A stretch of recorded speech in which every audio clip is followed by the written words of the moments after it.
something I'm thinking about, something that kind of came into my head 2 days ago. I went into Beth Tefillah to go get a book, and I don't know. Every time I go in there, it's kind of sad because it's so empty. There's like one or two people moving around the building for different reasons, but so empty. And so I went into the main sanctuary, and I don't know. I just started thinking to myself, like, what lesson can I take from all this? Like, what should I do to work on myself in this situation? So again, I'm not very good at like telling people, you have to fix this. This is your sin. That's like not really my thing. I don't know if you noticed. I don't really do that.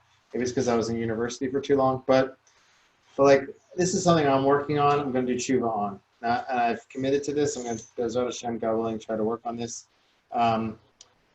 Being more careful in the synagogue. So I actually went and sat on my spot in the main sanctuary and just started to think about like things that I could work on.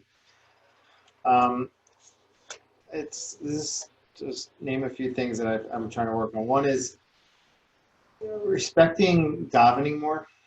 So our shul has a lot going on. We have activities, we have animals on the holidays. We have all kinds we have fun activities for kids. I'm in and out of services, and that's not going to change. But for myself, like when I get those moments to daven and I have that time to concentrate, try to take them more seriously. That's something I want to work on going forward. The tefillah prayer is such a holy, important thing, and I feel like I wasn't giving it its proper kavod, its proper honor. When I was in yeshiva, it was really easy to do that because we were in Torah all day. I would pray and I daven, but now like I'm in and out of the same room. But I'm going to try to work on focusing more on davening. Another thing that I really need to, I hope to really start working on more, is speaking in shul. So everybody does it. And I don't think the culture is not going to change. We do it up on the bima. It's something I want to work on. I didn't really do that as much before I came here, but I started to do it, and I got in the habit of that. I want to get better at not talking. The deeper explanation behind that is not only to talk with people. It's always good to connect with people, and you don't see these people for so long. And nothing's wrong with connecting with people. But the idea is that the shul, we don't always see it, but there's a holiness in the shul that you can't see. It's something invisible. Maybe you can feel it.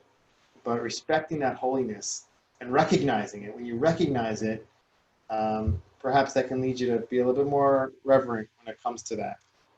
And that's like the third piece, is trying to see that hidden holiness. So we're seeing this hidden disease. We're thinking about it all the time. This pandemic. It's hidden, but we believe it's here. And sure, there's a hidden kedusha, holiness.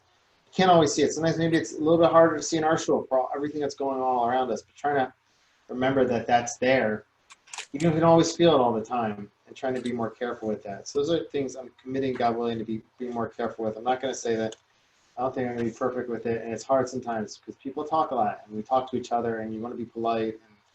But I just be more mindful of that. I'm commit to that, and I'm not saying that this is what's going to cause everything to, like our shul, to return now because Rabbi Yogev committed to doing this, or anybody in this Zoom room committed to that. But I think that we have to do our part.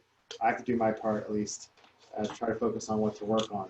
I don't know if it's magically going to cause anything, but at least it'll help me correct what I need to correct, and maybe for myself in my life, Hashem might be showing me this, also for that reason.